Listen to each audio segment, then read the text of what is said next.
This should never happen to another president again. This hoax, this should never happen to another president again. Nice thought, but is it even possible? Both sides are addicted to investigations, and it has been going on for decades now.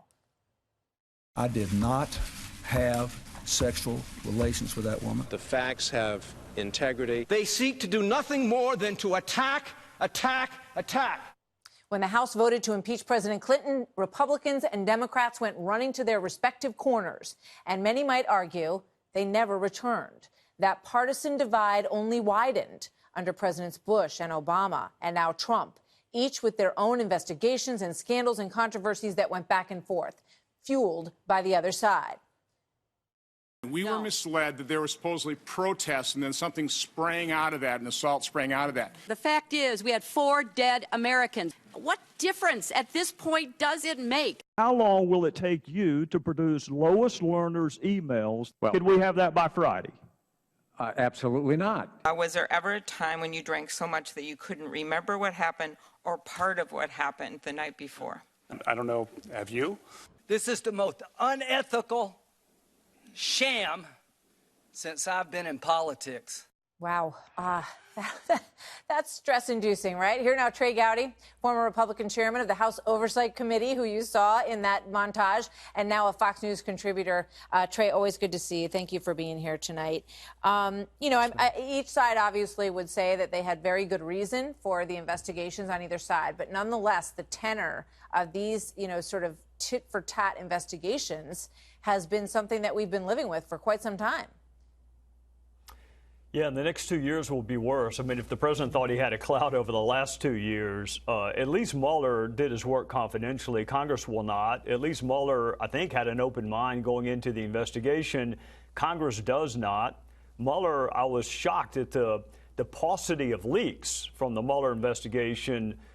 Congress leaks all the time. So the next 2 years, unfortunately, for my fellow citizens, and I say that seriously, I am sorry for my fellow citizens, most of whom Russia is not number 1 or number 2 on their list of concerns, or the Russia investigation. They're going to be living with this, except in a worse way, for the next 2 years. All right. Well, you went after Peter Strzok, and that may be where this investigation is headed next. If you take the president's campaign manager at his word and some folks who are around the president. Here's an exchange that you had with the FBI agent who was one of the early on-board folks in investigating the Trump campaign. Watch this. You mentioned the use of the word impeachment. That was used in the context of my not knowing what this would lead to. I was not prejudging impeachment. When I used that term, it was saying it might do nothing. Please. It might lead all the way to something on the other. Thank you, Agent Strzok. Agent Strzok, are you kidding? If you want to represent what you said accurately, I'm happy to answer that question, but I don't appreciate what was originally said being changed. I don't give a damn what you appreciate, Agent Strzok. I don't appreciate having an FBI agent with an unprecedented level of animus working on 2 major investigations during 2016. You are obviously very fired up about what you saw in those text messages. Do you believe that that investigation should be the next one that's taken up?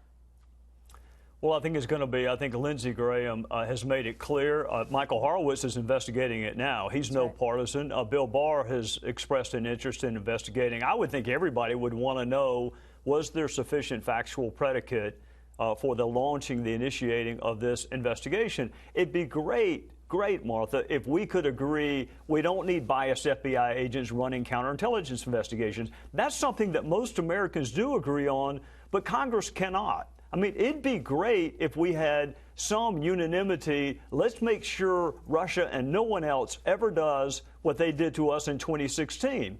But you don't hear anything about that. What could be a unifying finding by Mueller, that Russia targeted us and tried to sow the seeds of discord, that would be unifying. What you'll see is Republicans going to investigate the origins, and you're going to have Schiff. By the way, he's not done with collusion. His political future depends upon there being collusion.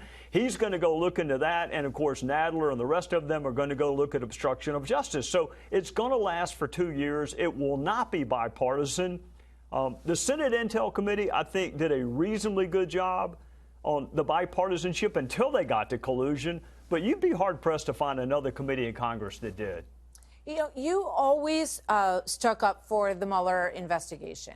And I'm curious now that you've seen the report and you've seen that he definitely cracked the door open to continue to look into obstruction by not making a definitive conclusion on whether or not he thought there was obstruction of justice. What do you think of the report now that you've seen it, Trey?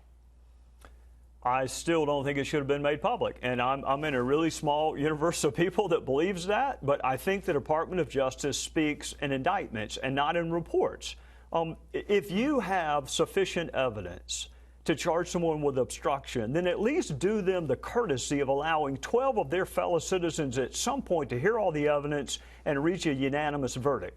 But this is like a hung jury, Martha. I mean, he issues the report. If you like Trump, you dismiss the obstruction. If you don't like Trump, you're going to seize on that. But there's no resolution. There's no verdict, which is why I was flabbergasted that my Republican colleagues thought this report should be made public. What has it resolved? No one's mind has been changed, and it is not the way our justice system, which is the envy of the world, it's not the way it works. I understand what you're saying. So it seems to me that you would be critical of the fact that Robert Mueller, you know, sort of changed the bar, so to speak, in terms of, you know, he couldn't prosecute on obstruction of justice, but he said, but I also can't exonerate him. That many people say that's not how it works. Well, the only caveat I would add is Mueller did not make the decision to make this report public. That was Barr. Mueller is entitled to send whatever he wants to the Attorney General. The Comey press conference is what set this unbelievable precedent about discussing people that you don't charge. I think it's appropriate for Mueller to say, look, we didn't charge him, and we're going to tell you, Mr. AG, why we didn't. But Barr made it public. All right, Trey Gowdy, Yes, always ma'am. great to have you. Thank you very much.